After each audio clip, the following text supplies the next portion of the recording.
2022, o Instituto Pernambucano de Pesquisas Psicobiofísicas promove mais uma apresentação sobre parapsicologia e hoje o tema será sobre os fenômenos psi de Daniel Douglas Home. E a apresentação será a cargo, né, do professor Walter da Rosa Borges. Por favor, Walter, pode iniciar a apresentação.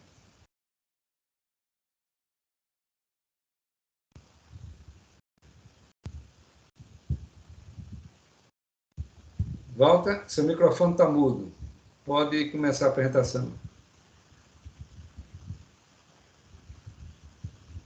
O microfone continua mudo.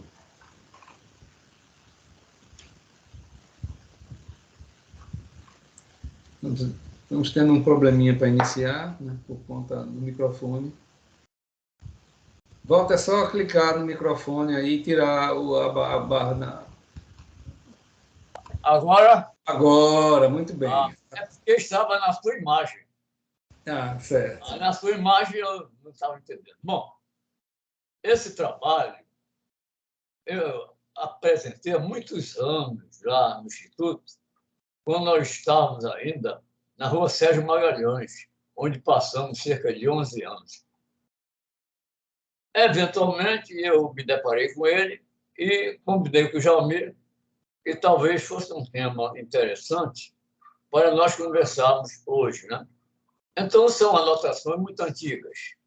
E aproveitei para apresentá-las e, naturalmente, iniciamos os comentários sobre esse extraordinário paranormal, o médium, Daniel Douglas Home. Então, vamos lá, né? Deixa eu ver aqui. Eita.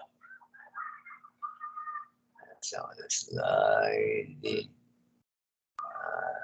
Cadê ela? Estamos vendo aqui o slide inicial, né? É o título. Só que não. Agora. Muito bem. Olha, hoje meu computador está muito mal criado.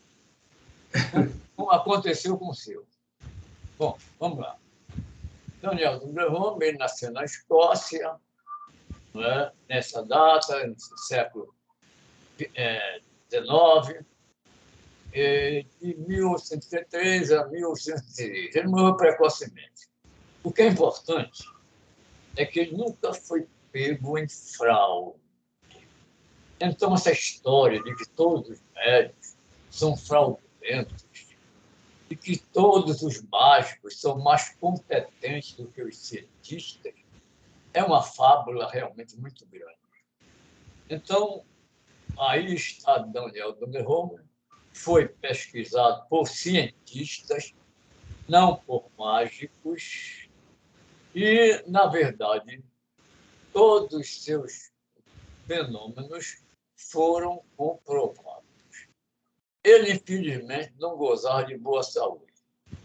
Escreveu 2 livros, Incidents in My Life, em 1872, e Light and Shadows of Spiritualism, em 77. Ele teve 2 casamentos felizes, com Alexandre de Crowell, né, e com Julie Grumelin. Esse casamento com Alexandre de Crowell, de 17 anos, era filho de uma família russa. Eles tiveram um filho chamado Gregório. A Alexandria morreu de tuberculose. Naquela época, as pessoas morriam muito de tuberculose. Era muito normal. Depois ele casou-se com Julie de Grumelin, uma rica senhora russa. Julie Grumelin, ou Madame Douglas Home, inclusive, escreveu 2 livros sobre ele. Ela escreveu 2 livros sobre vida e missão de Daniel Douglas Home e o dom de Daniel Douglas Home. Eu repeti isso aqui, né? Que Daniel escreveu esses 2 livros. Bom, Daniel teve uma vida muito ativa. Ele conviveu com pessoas ricas, com a nobreza e a realeza, Napoleão III da França e Rainha Sofia da Holanda. Houve um caso dele, não em questão de adultério, mas sim de admiração, com Elizabeth Barr-Browning, que era a esposa do poeta Robert Browning. Ela o admirava profundamente. Isso causou um filme muito grande no Browning, no Robert Browning, e ele começou a difamar, né, o Daniel Douglas Home, sem nenhuma prova. Porque Daniel Douglas Home era um homem sério, um homem bondoso, ele não cometeu adultério nenhum. Tudo isso a ciumada besta de Robert Brown, né? Só porque a sua mulher ficou encantada com a poesia, os fenômenos de Daniel Douglas Home. Ele faleceu de tuberculose também, em 21 de janeiro de 1886, com apenas 53 anos, em Paris. Bom, aí temos os fenômenos que ele apresentou: levitação, telecinesia, incombustibilidade, toribismo, fotogênese, fantasma e experiência fora do corpo. Bom, levitação. O William Crook viu quando Daniel Douglas Home levitou por 3 vezes a plena luz. Daniel não fazia reunião na escuridão, não. Era a plena luz. Mas esse fenômeno é raro, muito raro. Você vai encontrar aqui e ali algumas pessoas que levitaram. O mais espetacular, que é uma questão histórica, foi de São José Cupertino, no século XVII. Ele nasceu em 1603 e morreu em 1663, 60 anos. Ele levitava na missa. E era visto por várias pessoas. Certa ocasião, ele levitou, saiu voando e foi parar em cima de uma árvore. A coisa chegou a tal ponto que a igreja proibiu que Cupertino participasse da missa, porque quando ele entrava em êxtase, ele levitava.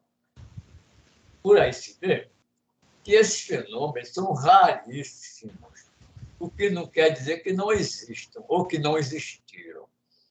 A Igreja Católica tem alguns casos de santas que também levitaram, mas não com essa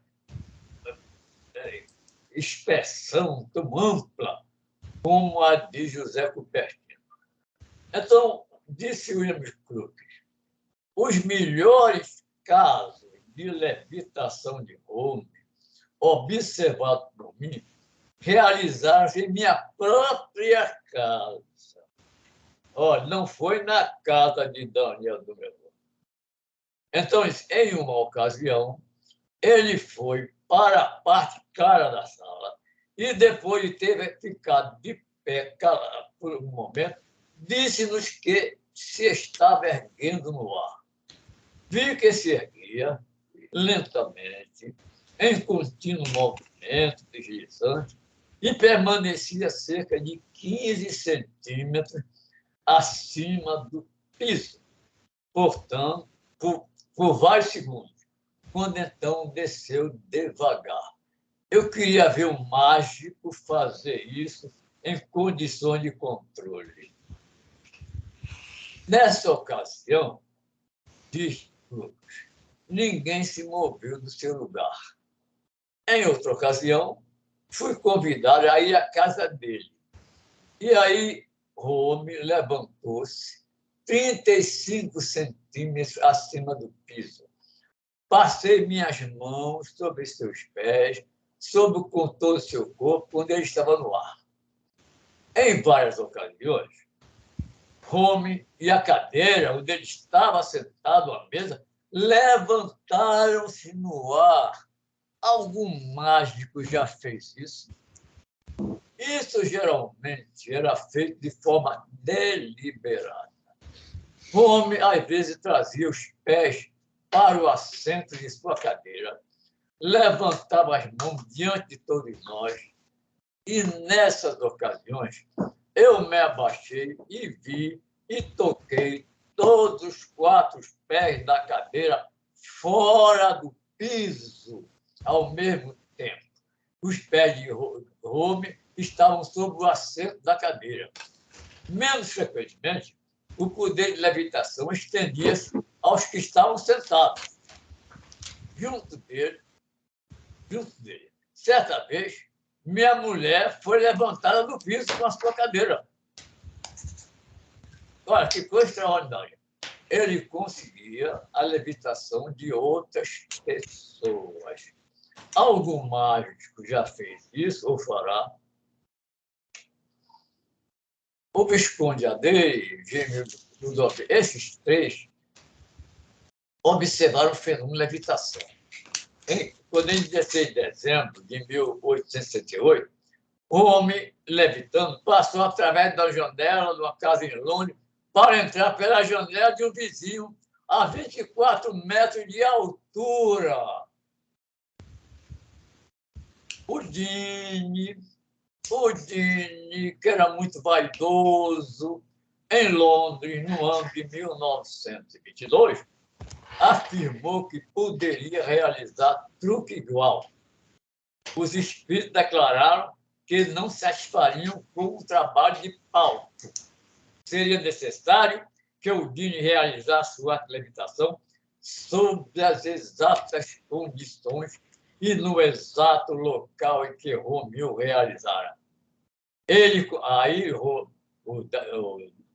O mágico Dini diz que precisava de um assistente.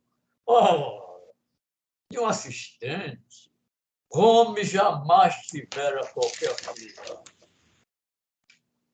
Aí está o caso que Jaumir comentou. Ele pode até aprofundar mais. Não só a elevação de um piano, a elevação de um piano. Não é de uma pessoa, não, de um piano. E a execução de uma melodia em um acordeão trancado dentro de uma gaiola. Algum mágico fará isso? Aí uma descrição de William Crook. Uma planta atravessa por 2 vezes o centro de uma mesa e permanece intacta. William Crook, em sessão com o médico Daniel Home, viu a plena luz uma régua deslocar-se em sua direção. A seu pedido, a régua começou a dar-lhe pancadas na mão, transmitindo-lhe uma mensagem em código Morse. Todos os mágicos conhecem código Morse e vão reproduzir este fenômeno.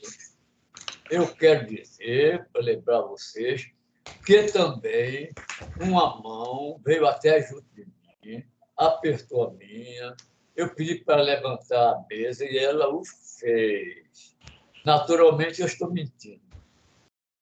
Comevale disse, em casa de Comevale, Home levantou um enorme canapé onde cabiam 8 pessoas. O canapé se movimentou por todo o aposento. Olha, eu queria pegar uma carona nesse canapé, né? Para dar uma voltinha assim naquele local. Albert Rochat narrou o seguinte caso.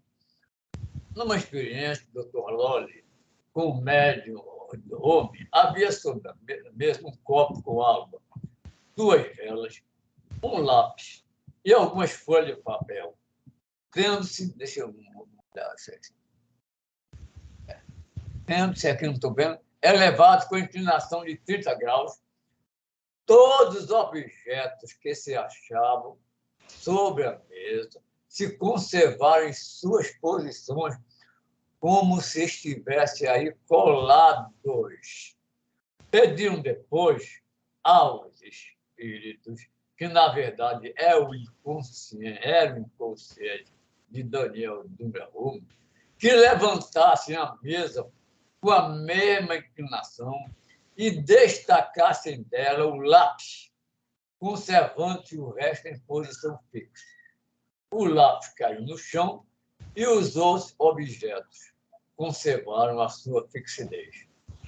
Tornaram a colocar o lápis sobre a mesa e pediram a mesma experiência, mas desta vez para se conservar tudo, exceto o copo.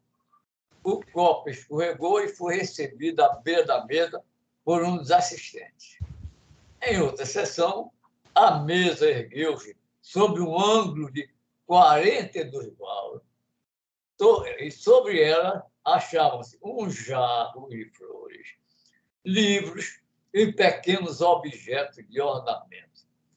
Tudo se conservou imóvel, como se os objetos estivessem presos nos seus lugares. Numa experiência feita pelo príncipe Luiz Napoleão com o médium Homer, um candelabro guarnecido de velas acesas passou da posição vertical à horizontal, onde ficou flutuando livremente, continuando a chama a brilhar em sentido horizontal. Naturalmente, Alberto Rochat está mentindo. Vamos ver aqui. Mais adiante. Deixa eu ver agora. Eles que fizeram investigações sobre o homem, esteve um grupo chamado Conferência de Nova York sobre Espiritismo. Entre os seus membros estavam o Dr. John Gray, o Dr. Robert Haley, da Universidade da Pensilvânia, e o juiz John Edmunds, do Supremo Tribunal de Nova York. O que se segue consta de um extrato de um dos relatórios das conferências. Aí está. Sobre a mesa, a qual estavam sentados, havia papéis soltos, um lápis, 2 velas e um copo d'água. A mesa foi usada pelos espíritos para as respostas às perguntas que lhe fazíamos. A primeira peculiaridade que observamos foi que, por mais violentamente que a mesa fosse movida, os objetos que estavam sobre ela conservavam a sua posição. Quando acabávamos de fazer esta observação, com atenção devida, a mesa, que era de mogno e perfeitamente lisa, elevou-se num ângulo de cerca de 30 graus, mantendo imóveis os objetos que sustentavam. Fizemos a mesa retornar à sua posição normal. E, de novo, a posição que tomara antes, isso por muitas vezes. Eles, os expectativos, nada, ao inconsciente de Daniel, né? Foram então solicitados a elevar a mesa para o mesmo ângulo anterior, retirando o lápis e deixando os demais objetos em seus lugares. A mesa foi levantada, o lápis rolou para fora e as outras coisas conservaram-se imóveis. Nada mais do que uma fraude dessa comissão, né? Isso aconteceu durante uma sessão para a Conferência de Nova York com o juiz Edmunds. Uma guitarra que estava no canto da sala foi vista a mexer-se. Daniel colocou na mesa diante dos presentes. Nessa posição, disse o relator da conferência, a guitarra foi tocada repetidamente. Mão alguma foi vista perto dela. E o relatório continua. Não havia oportunidade para fraudes. A sala estava suficientemente clara para todos verem a posição exata de cada pessoa e de cada coisa naquele aposento. O relator prosseguiu dizendo que a música era adequada, mas não do mais alto grau artístico. Também exigir demais. Evidentemente, o espírito guitarrista, se realmente ele fosse isso, tomou lições, pois mais tarde apareceu outro relatório sobre uma sessão diferente, na qual uma guitarra de tamanho e peso comuns que tocava sozinha. A guitarra ergueu-se de sua posição para cerca de 4 metros de distância do círculo de observadores. Flutuou através do círculo, descendo para tocar a testa de Homer. Mais uma fraude da comissão. Bem, se eu próprio não tivesse visto isso, não acreditava em nenhuma outra testemunha, exclamou um dos observadores. Como que, para agradecer a imprevista declaração, a guitarra moveu-se e 3 vezes o ombro da moveu e tocou 3 vezes o ombro da pessoa que falara.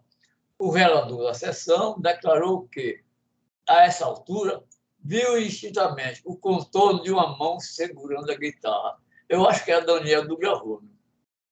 Era, evidentemente, mão feminina. E o negócio bem feio. Muito delgada, muito pálida. Essa mão, logo depois, veio apertar as mãos de cada um dos presentes. Eu a toquei com toda a atenção e senti que era razoavelmente bem feita, simétrica, embora não perfeita. Mostrasse macia e quente. Aquela mão terminava no pulso, como aquela que eu peguei, naturalmente, numa reunião fraudulenta. Né? Conta Daniel do Gravone. As manifestações de testemunho de Clarence foram muito fortes. Numa ocasião, quando a Condessa Orsini estava sentada no piano, aí eu não estou lendo essa parte, esse piano ergueu-se e balançou-se no ar durante o tempo em que esteve tocando. A Condessa, apesar dessa experiência decididamente estranha, ainda estava cética, quando Rommel lhe trouxe uma mensagem decifrada, supostamente, dada pelo espírito de seu pai. A senhora põe um livro que estava sobre a mesa e desafiou o espírito. Se és realmente o espírito do meu pai, convence-me escrevendo teu nome neste livro, disse ela. Equilibrou o livro sobre o joelho e segurou um lápis. O lápis foi delicadamente tirado de seus dedos e moveu-se no ar rapidamente, rabiscando um nome na folha em branco inicial do livro. Ela inspecionou a assinatura e de novo desafiou o espírito. Há uma parecença com a licença do meu pai, disse a Condessa, mas não pode escrever mais claramente? Dessa vez, o espírito tomou o lápis e de novo assinou seu nome, acrescentando as palavras. Minha querida filha. A Condessa não fez comentários, mas no dia seguinte cortou a inscrição do livro e mostrou a um velho amigo de seu pai. Pode dizer quem escreveu isto? Indagou. Claro que sim, respondeu. Quem escreveu foi seu pai. Por isso bem a letra dele.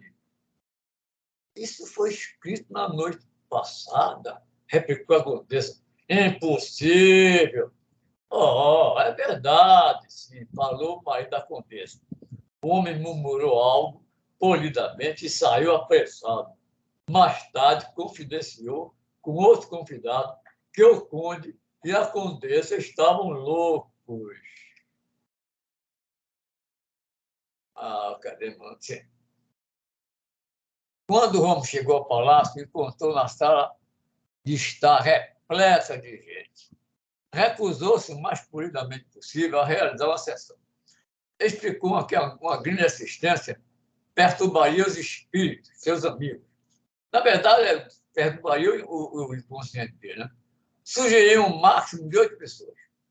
A imperatriz Eugênia, a esposa de Napoleão III, sentiu-se ofendida.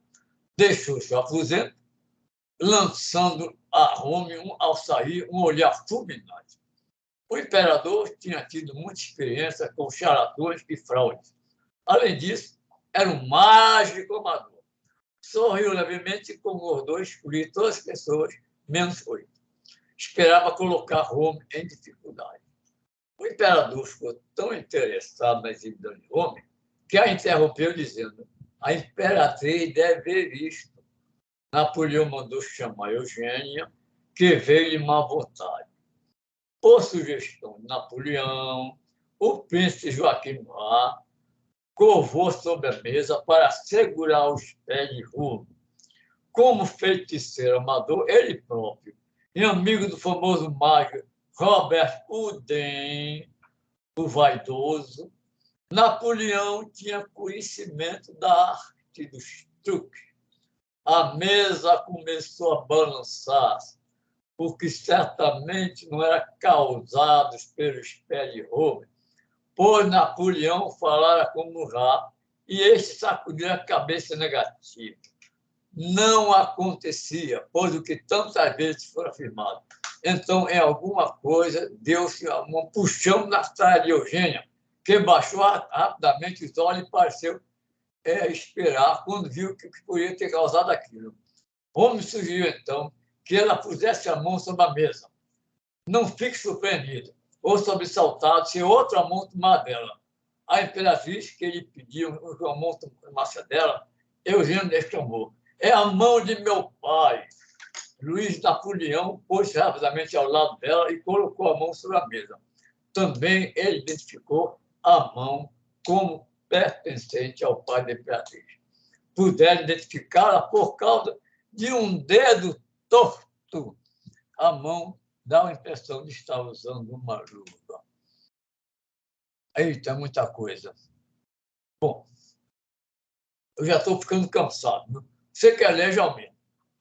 Para me ajudar? Posso ler. Sessões na casa da senhora. Aí você tem que desligar para não dar microfonia, né? Seu microfone. Na primeira noite, realizou-se uma sessão para tentar descobrir a fonte dos ruídos. Mais tarde, descrevendo o que passara, sua hospedeira disse: mal tínhamos nos sentados à mesa, quando ela começou a mover-se lentamente em diferentes direções, geralmente inclinando-se para o lado em que eu estava sentada. Logo depois, os movimentos tornaram-se mais violentos, tomando, pois, o que me pareceu um aspecto colérico. Perguntava se um espírito estava presente, e a mesa respondeu fazendo 3 movimentos.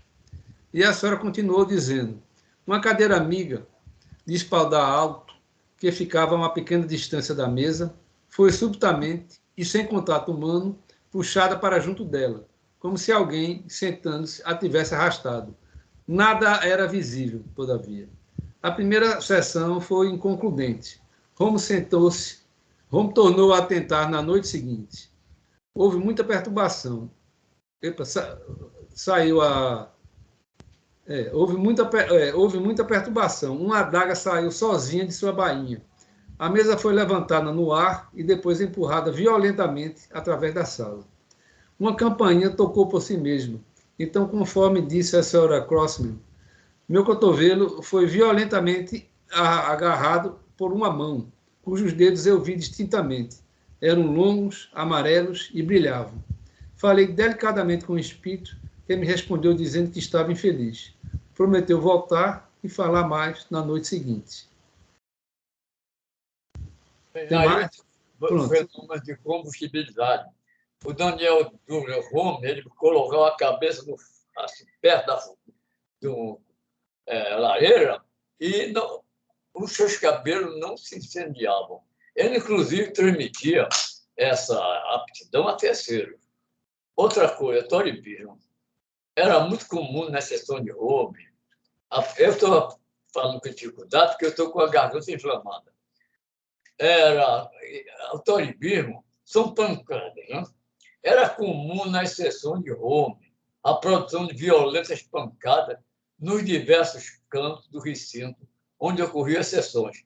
Nas minhas reuniões com a minha concunhada, acontecia muito fenômeno de toribismo, pancadas em toda a parte da sala. A fotogênese, outra coisa. Também o homem realizava essas fotogêneses e luzes flutuavam no ar. Isso acontecia nas minhas sessões também. E não raro uma luz muito forte, aí não acontecia comigo. E não raro uma luz mais forte, ofuscar a própria luz do sol. Certa ocasião, foram vistas língua de fogo saindo da cabeça de Rome.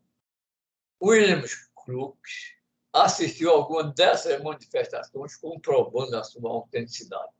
Fantasma. Esse fenômeno, relatado por William Crookes, ocorreu à plena luz, com a presença do médium Daniel Douglas Home. Uma forma de fantasma avançou de um canto da sala, foi tomar uma harmônica e, em seguida, deslizou ligeira pela sala, tocando esse instrumento.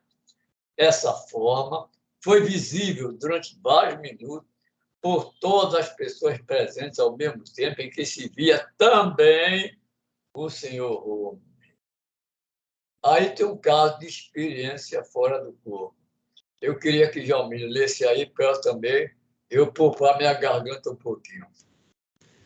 Isso foi um relato do Daniel Douglas Home.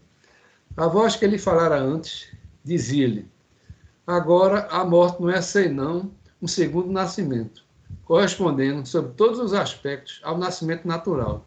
Se ele fosse da união, fosse ainda rompido, jamais poderia voltar ao teu corpo. Mas, como já te disse, isso não vai acontecer. Deus é amor e ainda seus filhos duvidam dele. Não, disse ele, bate e te será aberta, procure e acharás. Suas palavras devem ser tomadas tal como foram ditas. Fica calmo, pois dentro de alguns minutos tu nos verás a todos. Mas não nos toque, e deixa-te guiar por aquele que foi escolhido para ir contigo, já que eu devo ficar ao lado do teu corpo.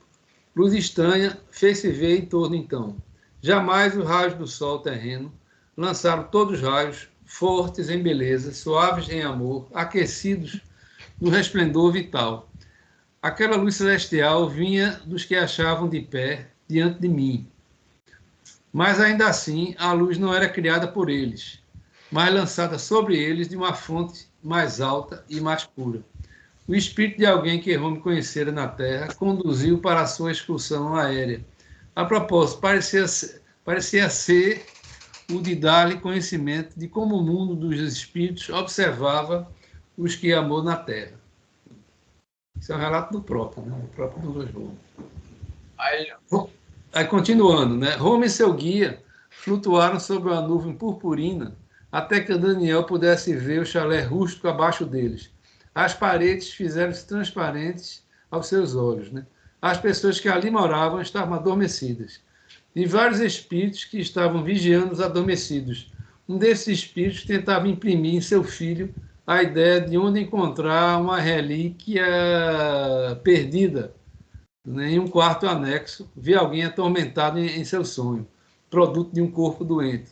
Home foi então levado de volta ao seu próprio corpo, embora protestasse por deixar tão depressa o mundo dos espíritos. Disseram-lhe que o tempo passa mais devagar no após da vida. E ali estivera durante 11 horas. Fizeram seu espírito retornar ao corpo com essa recomendação: volta à terra em teu próximo, ama teu próximo, ama a verdade, e fazendo isso, servirás a Deus de infinito amor, que cuida de todos e a todos ama. Meus amigos, aí nós terminamos, né? Vamos voltar ao que era, né? Deixa eu aqui. Cadê? É descompartilhar, né? É lá embaixo, né? Deixa eu tirar aqui. Primeiro vou tirar o negócio aqui, né?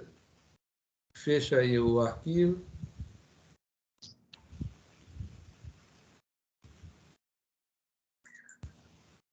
Bom.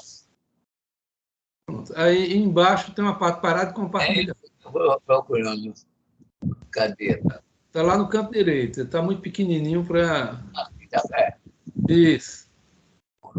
Confirmar a interrupção. Ok. Ok? Pronto, voltamos às condições normais, né? Eu acho que... Ok, tá normal, Walter. Pronto? Estamos todos nos vendo e nos ouvindo, certo? Então, alguém quer fazer alguma colocação nesse momento? Então, eu posso fazer algumas colocações assim interessantes, né? A própria vida o Camilo, né, quer fazer. É um negacionista agora. Pois não, Camilo. Pode fazer a sua colocação. Depois eu faço a minha.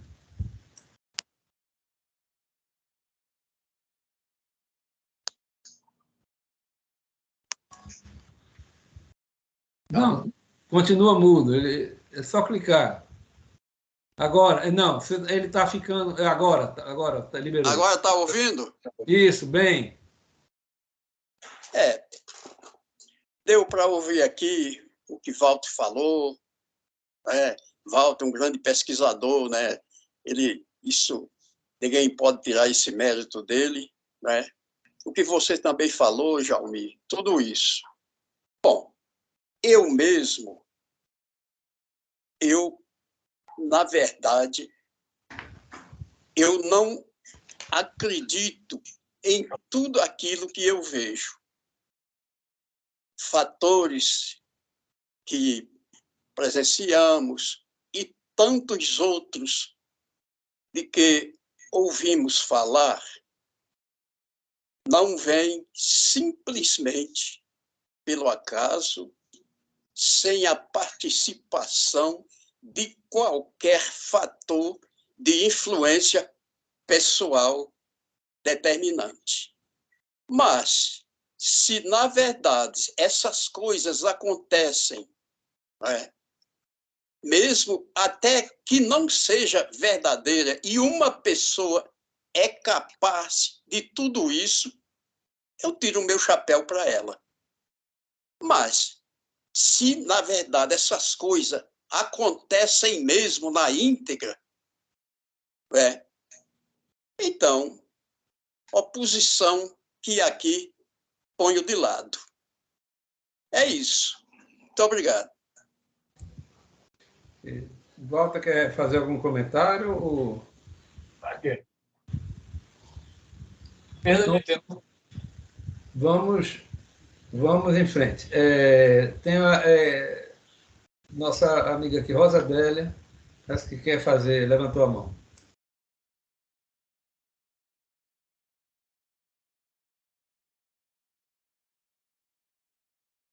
Obrigado, Rosa. Está mudo, Rosa. Dá uma clicadinha aí para liberar o microfone. Eu vi uma síntese, um resumo muito interessante de todas as palavras e de tudo que foi lido aí agora, por tio Walter, de Daniel Douglas Home, não é? Tanto é que eu dei um print aqui, é bem pequenininho, mas bem sintético. Famoso por suas alegadas capacidades como médium e por sua relatada habilidade de levitar até várias alturas, esticar-se e manipular fogo e carvão em brasa sem se machucar. Ele conduziu centenas de sessões durante um período de... Alguém fala aí? Durante um período de 35 anos, às quais compareceram muitos dos conhecidos nomes da era vitoriana sem ter sido exposto, isso é importante, sem ter sido exposto de forma conclusiva ou pública como uma fraude, certo? Isso é importante. Sem ter sido exposto de forma conclusiva ou pública como uma fraude. Home nunca cobrou dinheiro por suas sessões, por seus 35 anos de sessões, ele nunca cobrou nada. Isso deveria ter uma razão de ser. O que é que vocês acham? Home nunca cobrou por suas sessões e apresentações espirituais, pois ele considerava que havia sido designado espiritualmente com a missão, aí é a razão dele, de demonstrar a imortalidade. Achei muito interessante essa síntese. Os anos nunca foi exposto, quem o via, toda a nobreza da era vitoriana, certo? E o que ele, porque ele não cobrava, e os 35 anos, a missão dele, ele considerava que ele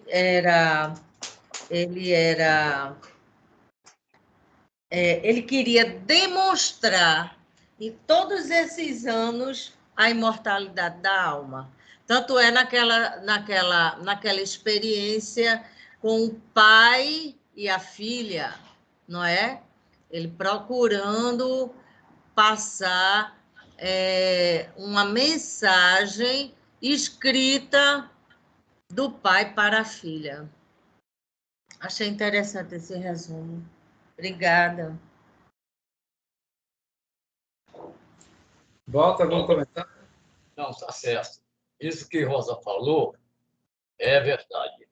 Ele era um homem bom, não é? Ele não tinha nenhum sentimento comercial, não é? Ele não era mágico, simplesmente ele achava que servia a uma causa maior, né? E daí a razão de sua abstenção econômica. Tá? Logo, ele fazia isso por exibicionismo, para mostrar que era um homem espiritualizado, para mostrar que era um mensageiro divino. Não, ele estava convencido de que queria fazer o bem, né, e provar realmente a imortalidade da alma. Isso. Não tem mistério nenhum. Obrigada. Próximo inscrito, então, sou eu. Né? É interessante, assim, a gente refletir sobre essas personalidades do passado, né? Principalmente em se tratando, assim, de fenômenos tão incríveis, né? Que realmente é bem razoável as novas gerações, né? Assim, duvidarem, né? Até porque são fenômenos muito incomuns, não é? Mesmo pessoas como, por exemplo, Walter, né? Que teve a oportunidade de presenciar fenômenos de materialização. Eu mesmo nunca tive essa oportunidade de estar presente, né? Numa situação dessa, de materialização, num aporte, num fenômeno físico. O máximo que eu já consegui presenciar foram raps, né? Aquelas batidas assim, que não são inteligíveis, são assim, de ambientes que em sessões assim, tipo mediúnicas. Né? É quando você vê uma personagem dessa, né? Que passou um período assim tão grande, ele viveu pouco, né? Ele era assim, praticamente ele nasceu na mesma, era contemporâneo de William Crookes, né? Que é um famoso pesquisador que teve a oportunidade de investigá-lo durante algum tempo. E ele viveu só 53 anos, né? Ele tinha sempre problemas pulmonares, né? Porque os registros mostram isso. E agora, como a Rosadélia falou, desses 53, ele passou 33 anos, né? assim, numa vida pública, né? Embora os 10 últimos anos dele, ele estava bem doente, né? Bem debilitado, e essas habilidades psi parece que decaíram nesses últimos 10 anos, né? Pelo menos é que eu tenha lido. Né? Mas, mesmo assim, né, ele passou por um período de exposição muito grande, e se ele fosse assim, um fraudador, né, assim, quanto mais, ele teria sido pego, né? Aí o que eu achei interessante foram assim os depoimentos do William Crookes, né, que ele tem uma referência dele na enciclopédia de Nando Folder, né, que ele traz essa referência, que ele diz que em nenhum momento, né, desses 3 anos que investigou, ele teve a menor dúvida, né, de que ele estava fraudando. Né? O William Crookes falou. Pode ter até questionamentos de como foi utilizada a metodologia, né? Eu estava lendo, inclusive, um livro que foi indicado até por Fábio, né? Aquele Estudando o Invisível, né? Que foi uma dissertação de mestrado muito interessante, né? Porque a autora, ela, além de procurar, né, se manter neutra, né, numa pesquisa, ela teve acesso a muitas fontes, né? Normalmente a gente não tem, ela teve a oportunidade de se dedicar mais sobre isso, né? E como foi aquele período, né, que o pesquisador, né, o William Crookes, ele teve a oportunidade de ter os contatos, muitas experiências na própria casa do Crookes, né? Porque a experiência na casa do pesquisador, né, ele tinha as condições de controle. Né? Ele conhecia, podia preparar, arranjar, separar os quartos. Ele, inclusive, quando ia para um quarto, ele botava a chave, né, no bolso dele, né, para não haver. Né? Era um grupo pequeno, um grupo seleto. Né? Era a esposa dele. Ele procurava trazer também alguns membros da sociedade real, né, a Royal Society. Né?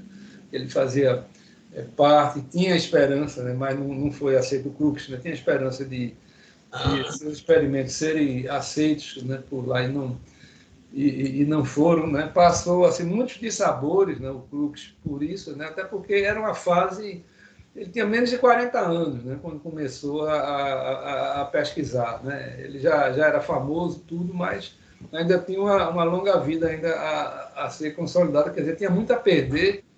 E, na realidade, o Crookes, depois de um certo tempo, uns 3 anos, ele sofreu tanta pressão em tudo que ele desistiu, né, da fase experimental dele, mas ele nunca negou, nem na frente, quer dizer, quando ele, décadas depois, se eu não me engano, acho que em 1889, né, quer dizer, coisa de quase 30 anos depois das pesquisas, né, de 20 e tantos anos das pesquisas, ele, numa exata, né, da SPR, os proceedings, né, da SPR, ele reafirmou, né, a questão da veracidade dos fenômenos de Crookes. Né? Então, é muito interessante. E tinha um crítico também, que fazia parte da SPR, teve livro com Frederick Myers juntos, né, os Fantasmas dos Vivos, né, Phantoms of the Living, ou alguma coisa desse tipo, se não me falhar a memória, que era o Frank Podman.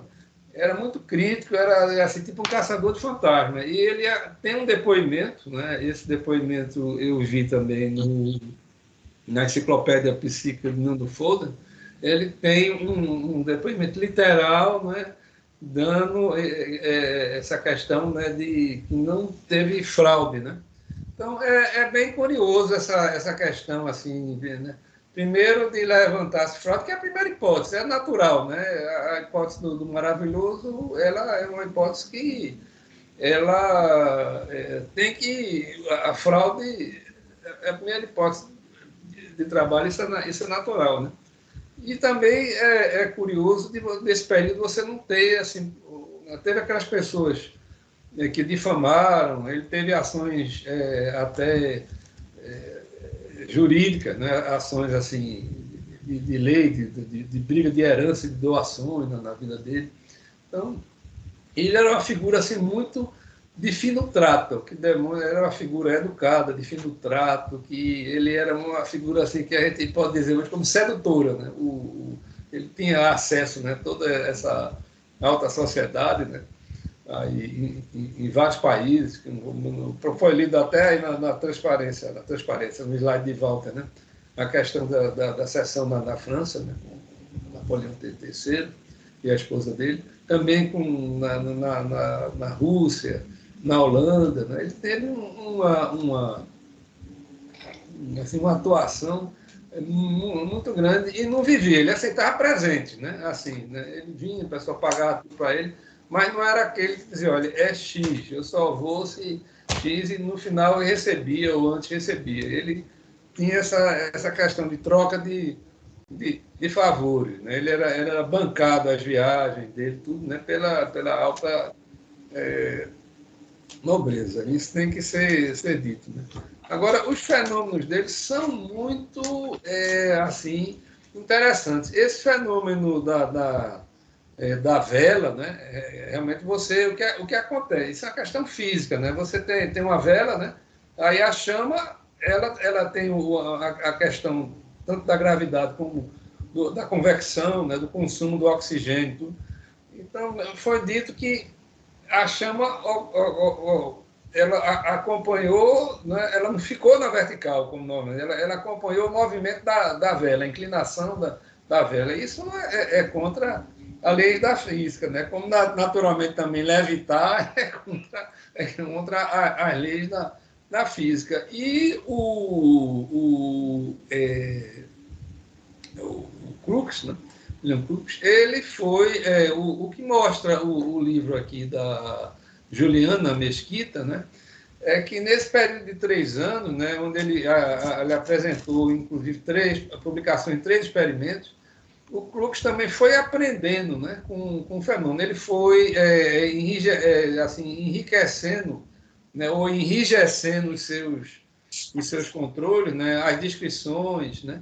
Então, há um experimento que é famoso, que ela dá, que é o acordeão, que o Crookes fazia tocar, ele segurava o acordeão, e o acordeão ele se movimentava e tocava, e não tinha como. Ele passou a colocar esse acordeão dentro de uma gaiola, de um cesto, né? Ele chegou, inclusive, um cesto a colocar fios de cobre e fazer um circuito para poder energizar aquele cesto. Então, ele foi, digamos assim, aprendendo o Crookes, né, e enrijecendo seus controles e não descobriu fraude, né? Foram fenômenos mais simples, né? Então, quer dizer, não foram fenômenos assim.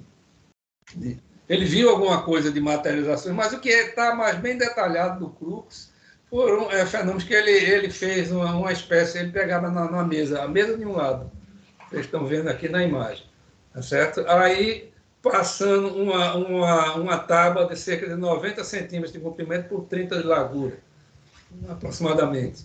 E ele colocou um dinamômetro, né? Ela tinha um peso, né? O dinamômetro ele tinha um peso e durante a sessão o dinamômetro se deslocou, deslocou várias vezes.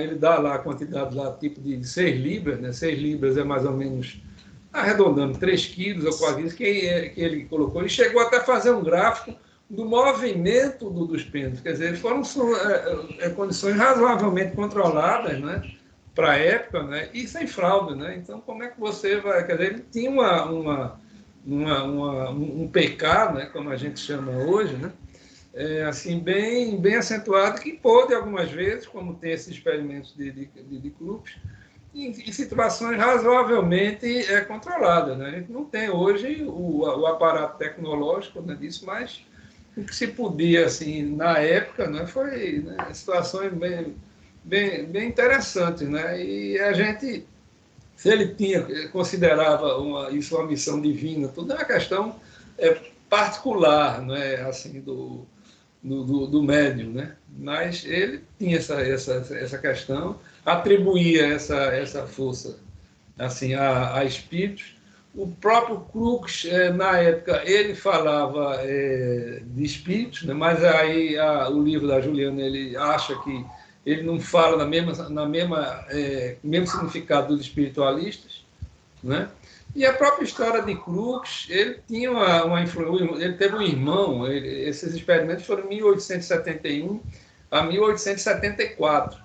E o irmão dele, uns 3, 4 anos, ele morreu, né? Então ele tinha assim, um interesse também espiritual, né? de ter um contato, algo assim. Isso faz parte da história. Agora, isso não, de forma nenhuma, altera os procedimentos de Crookes, as próprias falhas que ele possa ter tido, né? Como diz, ele foi aprendendo, inclusive, os registros, a colocar o posicionamento. As próprias sessões eram feitas à luz, né, de candeeiro de álcool, candeeiro de outras, mas era as claras, não era as panelas. Ele tinha iluminação artificial disponível na época, o controle era bastante assim, razoável. Então, não é assim razoável, né, em função de todo esse elenco de depoimentos e de provas, achasse que o Daniel Douglas Home fraudou. Né? Isso, eu não acho que seja razoável, face o elenco, né? E se fraudasse, os grandes médiuns, tipo Eusapia Paladino, foram pegas, muitas vezes, em fraude tudo. Mas isso é até uma tendência, né, do ser humano, né? Isso acontecia também com Thomas Green Morton, com aquele Uri Geller, né? Uri Geller, ele era um show ali pago, né? E ele dizia, se não ocorria, ele ajudava, né, a ocorrer.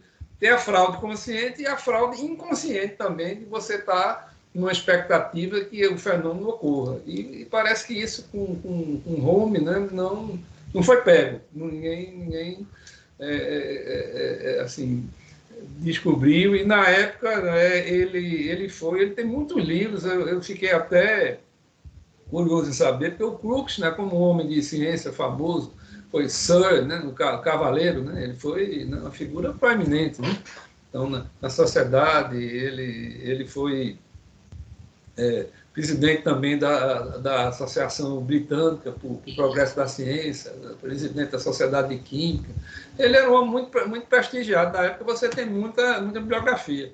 Agora, eu acabei descobrindo aqui também na enciclopédia do Nuno Folder uma lista de livros, né? Tem aí, sei lá, uns 10 livros aí que ele fala sobre o Daniel Douglas Home. Quer dizer que ele foi bem uma personalidade marcante, né, na época, e tem assim bem muitos registros, né, sobre ele. Eu acredito que não tanto quanto o Crookes, né? O Crookes você tem, até hoje você tem referências do Thalio, né, o tubo de raios católicos, tudo, então, católicos, né? Então, hoje, qualquer estudante de química, de segundo grau, tudo, ele sabe quem foi o William Crookes, né? Então, ele tem essa referência histórica. O Daniel Douglas Home foi uma personalidade psíquica, né? Psíquica, agora, bem interessante. Agora, é surpreendente, né? Você olhar assim, puxa, como é que a mente humana, né, ela consegue, assim, eventualmente, né, ter pessoas com aptidões, né, assim, tão marcantes. A gente vê isso, né, em outras áreas, né, você vê pessoas com a genialidade, né, assim, poética, né, na matemática, na ciência, nas artes. Né? De vez em quando tem figuras proeminentes que depois você não acha mais, né? Passa um tempo assim, quando você pegar um Einstein, aquele pessoal do círculo, né, da pessoal da física quântica, né, o Heisenberg, o Planck, né, e outros, né, era meia dúzia de físicos proeminentes, né, naquela época, que parece que hoje você tem muito conhecimento coletivo, né, mas parece que em determinados momentos houve genialidades em vários campos, né. E quando a gente fala assim no Home, né, parece que era um lado assim de você pega uma figura marcante que é difícil você encontrar outra, né, assim tão marcante, né, quanto ele, né. Bem, mas eu já me estendi assim demais. Eu volto a palavra aqui para o Walter, né, complementar mais alguma coisa, né, porque realmente é fascinante, né? Você descobrir pessoas que tenham uma habilidade assim que, puxa vida, né? A gente consegue isso mesmo. Fica, né? surpresa. Se não é fraude, meu amigo, se é verdade mesmo, como ninguém conseguiu pegar o cara, pô, como é que pode, né? Como é que pode? Esses parapsicólogos são todos malucos, né? Só pode ser, né? Acreditar numa coisa dessa, né? Assim como, né? A mente humana realmente, ela em determinadas situações, ela é excepcional, né? Ela faz prodígio. Vai voltar aí a palavra para Val. Inclusive, eu vou até sugerir ao nosso amigo da Academia Pernambucana de Ciência, o atual presidente, a também incluir mágicos na academia para ajudar os cientistas a não fraudarem, né? Evitar que os cientistas fraudem. A boa sugestão, Tadeu. Não é? Vamos avisar. Vamos propor, né? Ao nosso presidente, para agora também convidar mais, porque qualquer pesquisa na Academia Pernambucana de Ciência será fiscalizada pelos mágicos para evitar qualquer fraude. É? Então, precisamos ter cuidado. Como disse Jaumir, nós, parapsicólogos, somos uns ingênuos, acreditamos em tudo quanto é bobagem, né? Temos assim, uma crença fácil, e por isso estamos perdendo um tempo muito grande. Por exemplo, no Instituto eu estou perdendo quase 50 anos de tempo pesquisando isso. Tenho dito. Alexandre levantou a mão aqui, ele quer fazer alguma colocação? Quero sim, eu quero somente fazer uma... Bom, primeiro, não canso na segunda rodada. Eu não canso vamos dizer assim, eu não canso de dizer que fico cada vez mais entusiasmado com as manhãs do sábado. Quando eu não tenho essa chance de acompanhar essas reuniões, eu fico aquela sensação de perda. E a cada dia que acontece, né, são coisas novas, eu fico cada vez mais impressionado. Evidentemente que eu não sou cético, eu sou uma pessoa extremamente o inverso do cético, né? Não tenho muita preocupação com as tais fraudes, porque uma fraude cometida de forma que pessoas inteligentes e pessoas treinadas não acompanham, não é fraude, claro que não é fraude. Então eu não tenho o receio de estar diante de tentativas. Agora, a minha pergunta é com relação às questões locais. Eu tenho... Esse homem é um fenômeno. E eu queria saber, e eu pergunto especialmente ao Walter, talvez ao Jaumir, o Fábio, enfim, pessoas que estejam melhores informadas do que eu, se das pessoas locais, se existe alguém assim cujo poder da mente, cuja capacidade de realizar fenômenos incompreendidos e, enfim, fenômenos especialíssimos como esses, dos locais. Existe alguém que se aproxime desse homem, por exemplo? De jeito nenhum. Esses fenômenos, isso é muito raro, e mais raras ainda as pessoas que conseguem produzi-los. Por isso, fazer um poltergeist. Passam-se anos e anos antes que aconteça outro. Porque a parapsicologia, diferentemente do espiritismo, não tem por objeto provar a sobrevivência da alma, nem a comunicação entre vivos e mortos. O objeto da parapsicologia é estudar os fenômenos incomuns da mente humana. Agora, quanto a pessoa acreditar ou não acreditar na imortalidade, é um problema que independe de ser parapsicólogo. Parapsicólogo pode ser espírita, pode ser católico, pode ser protestante, que é difícil, pode ser materialista, não tem nada a ver com a pesquisa em parapsicologia. E nós sempre estamos prontos para, quando surge a notícia de algum fenômeno, o que hoje é raríssimo, a gente já vai com aquela intenção de que, possivelmente, aquele fenômeno é paranormal. É essa predisposição do parapsicólogo. Então, nós não temos ilusões. Nós vamos pesquisar com serenidade, porque não queremos provar nada de imortalidade da alma. O que nós queremos constatar é que a mente tem aptidões que só agora estamos começando a conhecer. Por isso, essa é a nossa missão, essa é o nosso objetivo. Né? E isso nós vemos no IPPP lutando há quase 50 anos. Perfeito. Agora, a próxima, ainda dentro da primeira rodada, né? Ainda, Fábio levantou a mão. Aí, numa segunda rodada, começamos com o Camilo. Agora, Fábio, por favor. Beleza, obrigado.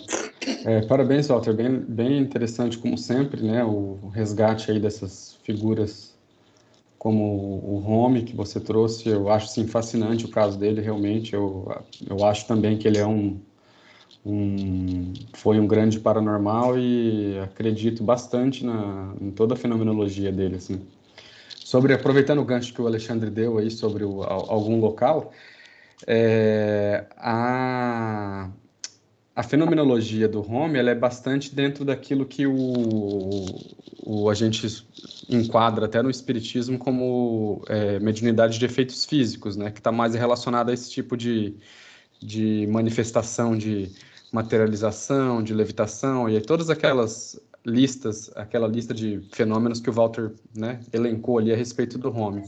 Eu acho muito interessante, dentro do caso da materialização, o caso dentro do fenômeno da materialização aqui no Brasil, o caso da irmã Josefa, que era uma espírito que se materializava através de uma mineira chamada Otília Diogo.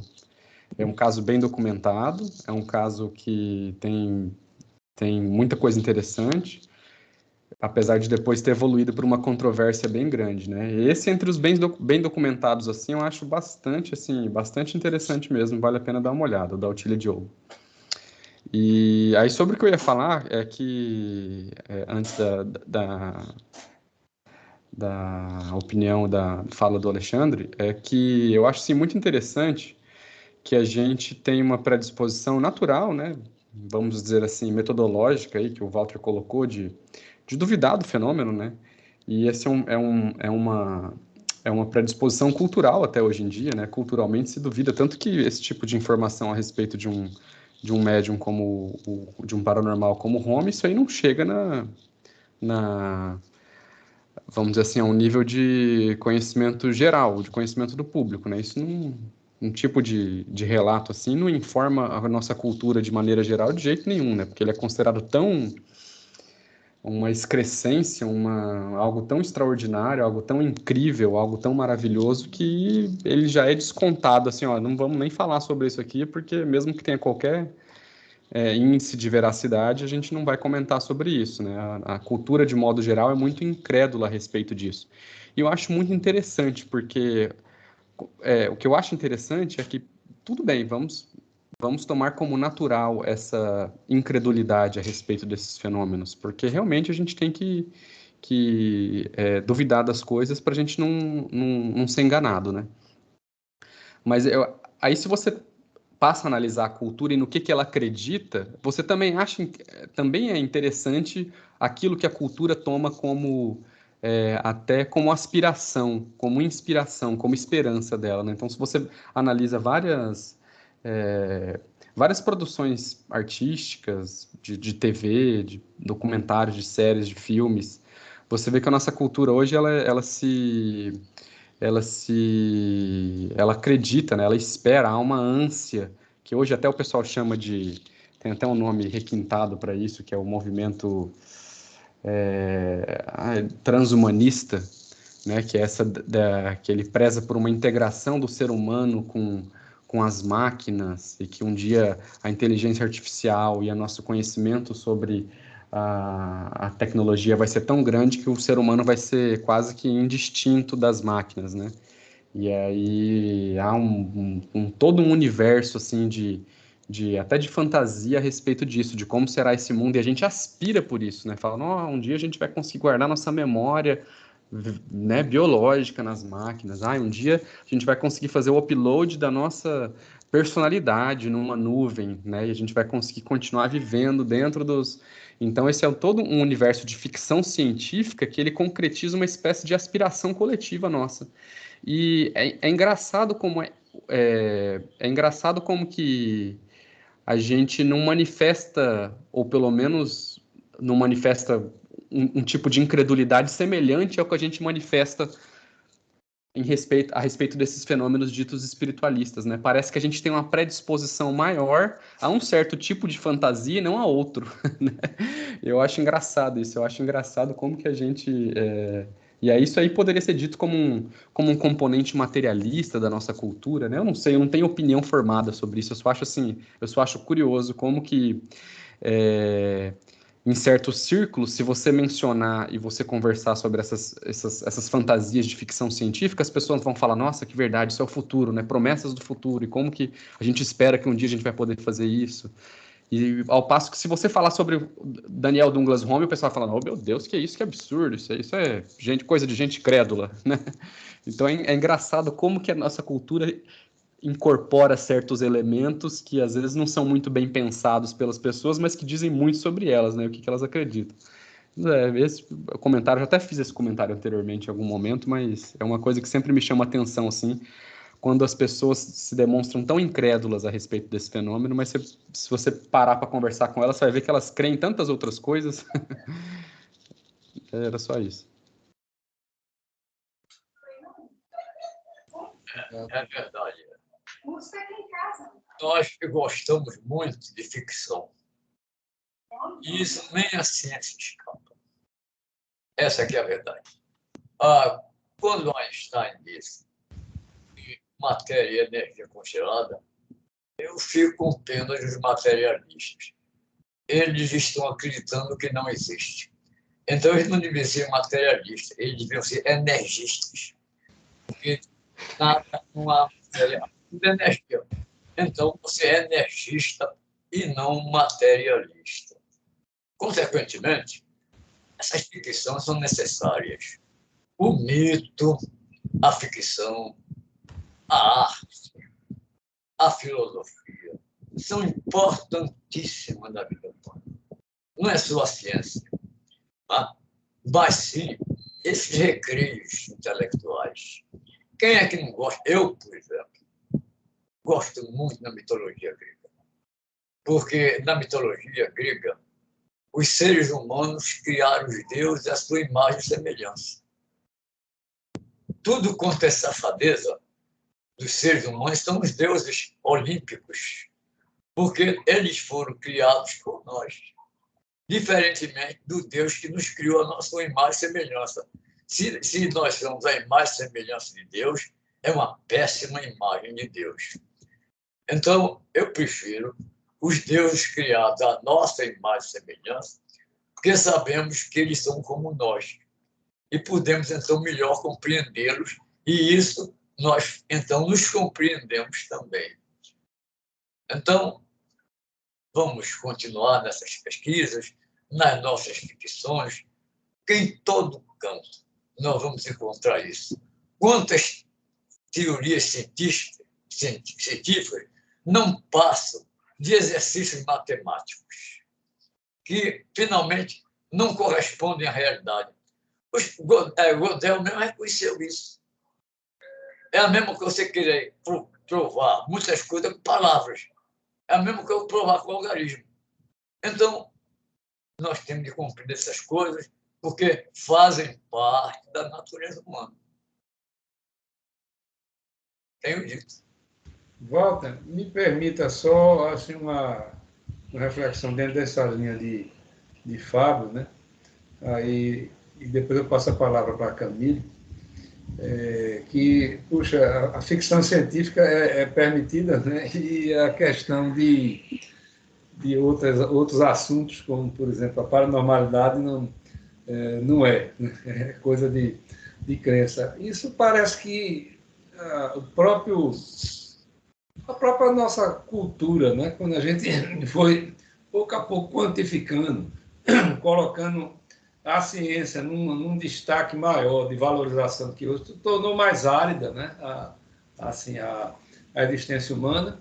E a ficção científica, por ela ter essa bênção tecnológica, né? Parece que por aí é permitido. Outras coisas, como, por exemplo, a religião, em outros aspectos, até a paranormalidade, né? Outros aspectos, eles, ó, isso é coisa aí, fica por fora, né? Aí é uma das grandes deficiências da ciência, né? Exatamente quando você entra, né, as questões da arte, né, as questões da beleza, né? Como é que você compatibilizar com um paradigma quantitativo, né? Então, isso é muito difícil, né? E mostra as limitações, inclusive o próprio alcance, né? Da ciência. A gente sabe que a gente, na ciência se constrói, procura-se os aspectos estéticos, os aspectos, você faz uma equação matemática, né? Por exemplo, quem estudou, né, fez alguma coisa na área tecnológica, né, sabe melhor do que eu estou falando. Você procura conjunto de equações, a forma de expor, a forma de desenvolver, né? Aquilo ali tem uma estética que se procura valorizar isso. Né? Mas isso é muito difícil, né? Muito difícil você colocar dentro do paradigma. Aí, como é que fica a arte, né? A vida sem arte, né? Uma vida muito árida, muito insípida, né? Então, quando a gente pega outras questões humanísticas ligadas a uma potencialidade maior, né? Como, por exemplo, vez por outra surgem pessoas, como, por exemplo, o foco de hoje é Daniel Dumont-Home, ele fica naquela coisa, poxa, não pode porque está fora do nosso... se ele pelo menos fosse uma ficção científica, né? Dava para ir, né? Por aí, mas como não é, né? Deixa ele para lá. Era só um comentário dentro dessas dificuldades, né, que a gente tem, metodológicas, epistemológicas, o nome que queira dar, né, de colocar algo assim que não seja tão quantitativo, né, e mostre um potencial diferente do ser humano. Mas, Camilo, vamos começar a segunda rodada e Camilo se inscreveu, por favor. Antes. Sim, Walter quer comentar. É rápido.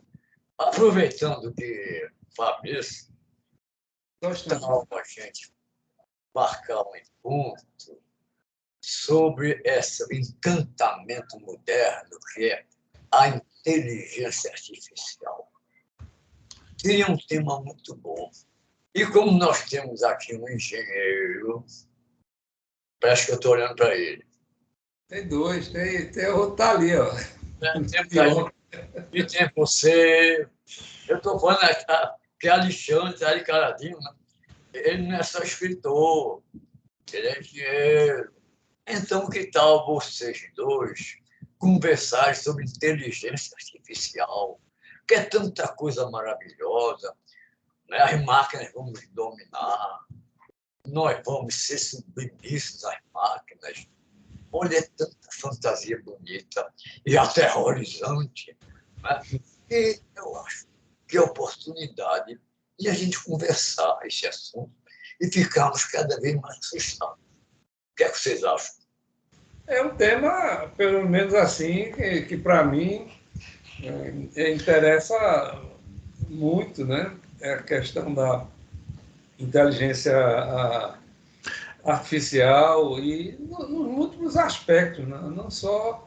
Porque a inteligência artificial é um segmento assim da TI, né? da tecnologia da informação, e você, dentro da ciência da computação, especificamente, onde você desenvolve, né, muitos aspectos. Né? Agora, eu acho que essa questão da inteligência artificial, ele entra, né, não seria só o aspecto da TI, né, olhar do ponto de vista assim, tecnológico, dos programas, né?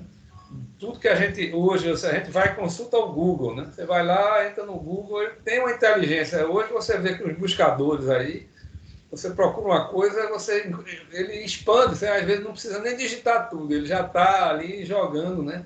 Então você vai num site desse de compra, feito o Amazon, você compra um livro, compra um produto, ele diz, ó, quem comprou isso, né, também tem isso e aquilo, né? Então ele vai aprendendo com seus gostos. Você vai na Netflix, né?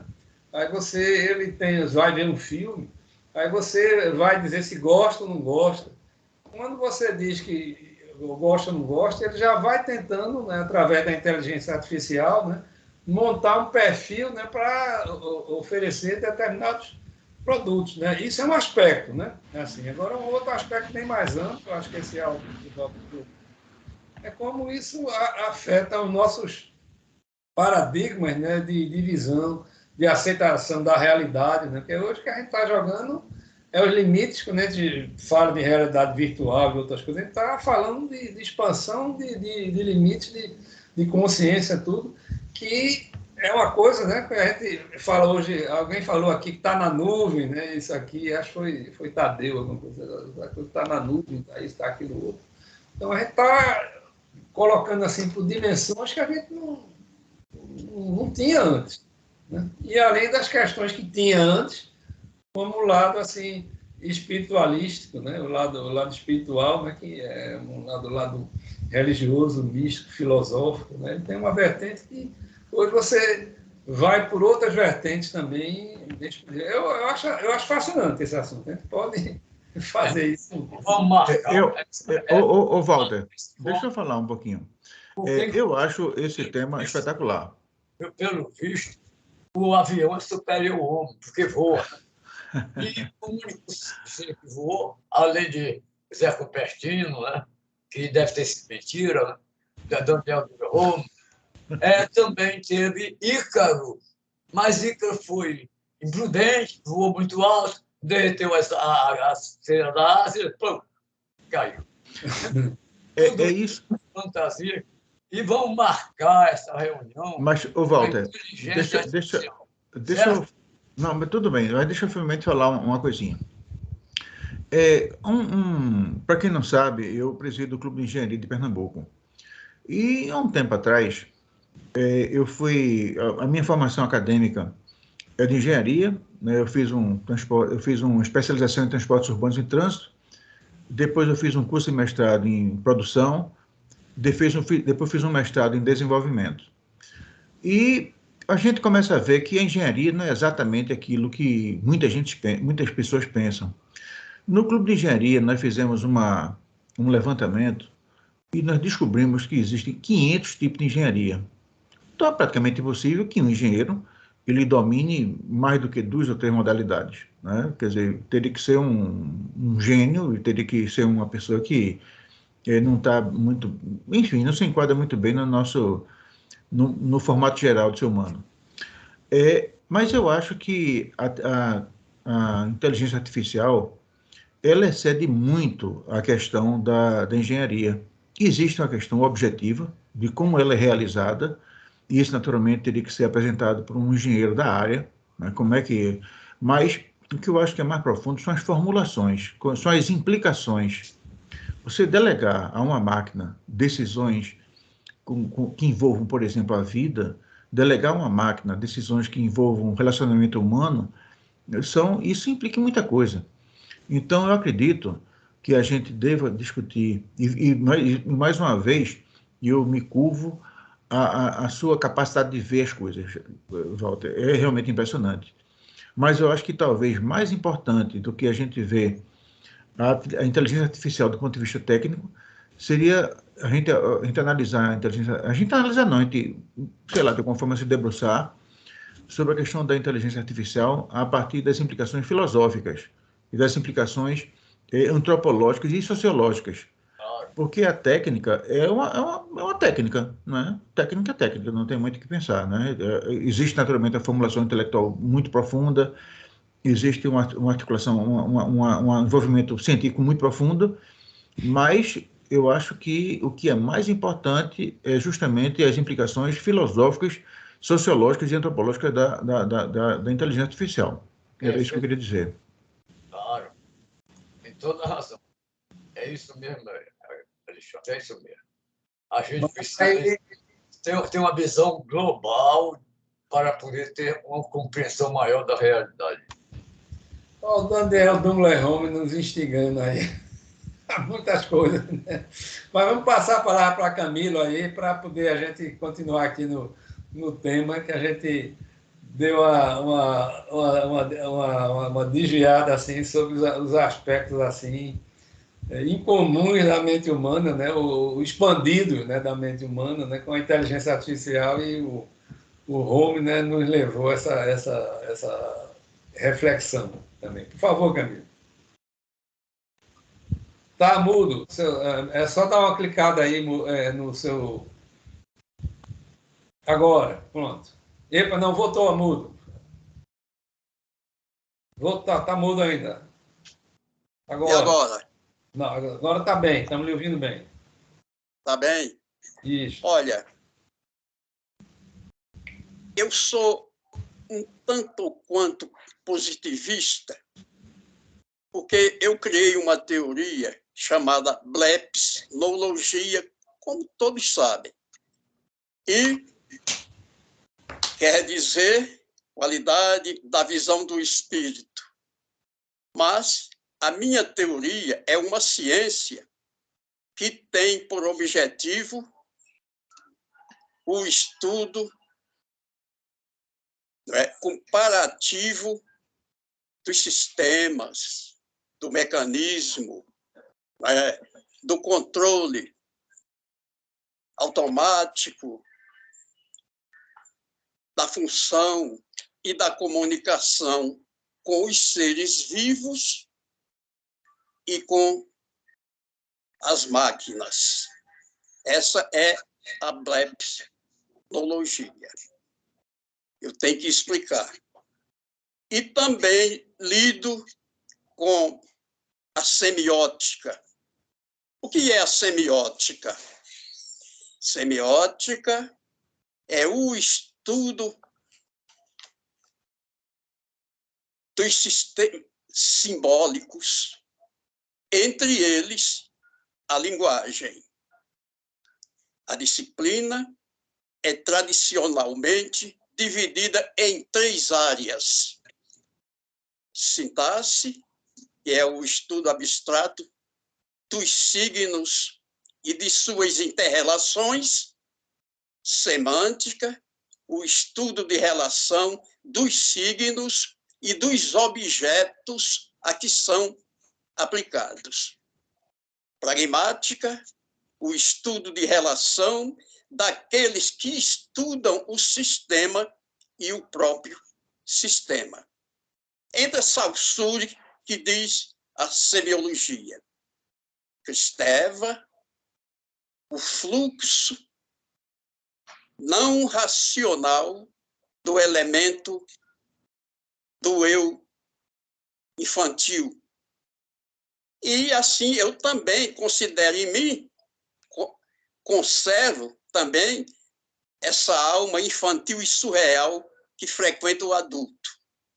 Então, a blepsnologia está ligada à ciência da cibernética e a semiótica dos signos, né, de suas interrelações, etc. Eu, na minha teoria, observo a física clássica, também a física quântica, que agora eu estou fazendo um estudo dos 4 constituintes sem o qual, ou melhor, sem os quais o mundo não existia. Próton, nêutron, elétron e fóton. Eu estou entrando na alma desses elementos. Então, se há algum ceticismo em mim, é porque, na verdade, eu tenho mesmo que ser um tanto ou quanto positivista, porque eu lido mesmo com probabilidade científica. Esse é o meu trabalho, essa é a minha ótica da visão que eu tenho em cima de todos esses fenômenos. Mas quero dizer também que a mente tem poder, muito poder mesmo, Nós temos magnetismo, temos um campo eletromagnético em nossa volta. Não tem para onde. Dependendo da situação de algumas pessoas mais impulsivas, mais elaborativas, isso pode se aflorar, dependendo da acuidade de cada um. Você pode também criar um campo, né, eletromagnético em sua volta, né? Ou melhor, um campo de gravidade, e também funcionar assim, que a gente pensa que, na verdade, é mesmo uma coisa, né, que do outro mundo, mas não é não. Todas as coisas são aqui deste mundo mesmo. Não existe um outro mundo a não ser esse mesmo que nós estamos. Muito obrigado a todos. É isso. Obrigado, Camila, aí pelas colocações. Alguém tem mais alguma colocação que queira fazer sobre... Aí, Rosa Adélia levantou a mão, queira fazer sobre o assunto. Pois não. Lá atrás, quando o Jaume falou que no mundo atual, comparando, né, os fenômenos do passado com o presente, que hoje em dia é tudo difícil, escasso, não é documentado. Eu acho que depende do foco e da área e das energias. Por exemplo, se você colocar na internet, veja só, concerto de crianças mirins tocando piano, você vai ver criança de 1 ano tocando bar. É uma coisa impressionante. Impressionante. Tem um pirralho louro aqui, ó, cabelo louro aqui, que ele entra de fraque, ele dá concertos internacionais, ele tem de 4 para 5 anos. Tem um chinês que ele dá e brinca assim, olha. Ele toca, é uma loucura esse menino. Então, depende muito de onde você vai buscar. Entende? Coloque na internet que você vai ficar encantado. Eu acho que é uma prova ou de reencarnação, ou que inteligência é essa? De onde surgiu isso? Entende? Porque uma criança de 3 anos dando 2 horas de concerto para um público europeu de fraque, não é ninguém me diga que isso é um padrão normal de inteligência nem de comportamento. E eles procedem assim. Todos eles. Tem vários vídeos. Agora, obrigado, Rosa. Só assim, comentando em cima da sua linha, né? É interessante a gente ver isso realmente. Agora é mais assim, frequente, né? Quer dizer, isso não é uma coisa frequente, mas é mais visto na questão da música, né? Da arte. A gente vê de vez em quando essas virtuosas.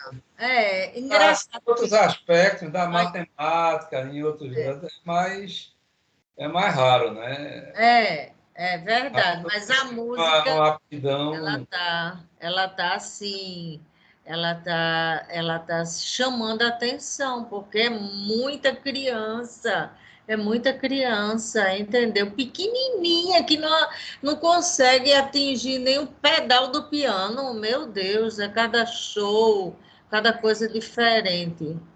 Isso parece, eu acho que Walter também, assim, deva concordar, né? Está mais ligado à motricidade, né? Você vê situações que pessoas virtuosas, né? Você vê ligado à música, ligado à arte, à dança, ao balé, né? Alguma coisa, até o esporte mesmo, né? Que parece que é um tipo de inteligência, né? A motricidade é um tipo de inteligência, né, especial, né? Você vê Garrincha, né, é um exemplo típico, né, ele tem uma motricidade extraordinária, né, mas parece que o aspecto intelectual não era tão, né, digamos assim, destacado, né, quanto São era clássicos, são clássicos, são clássicos da música internacional, de grandes compositores, entendeu? É diferente do procedimento de Garrincha.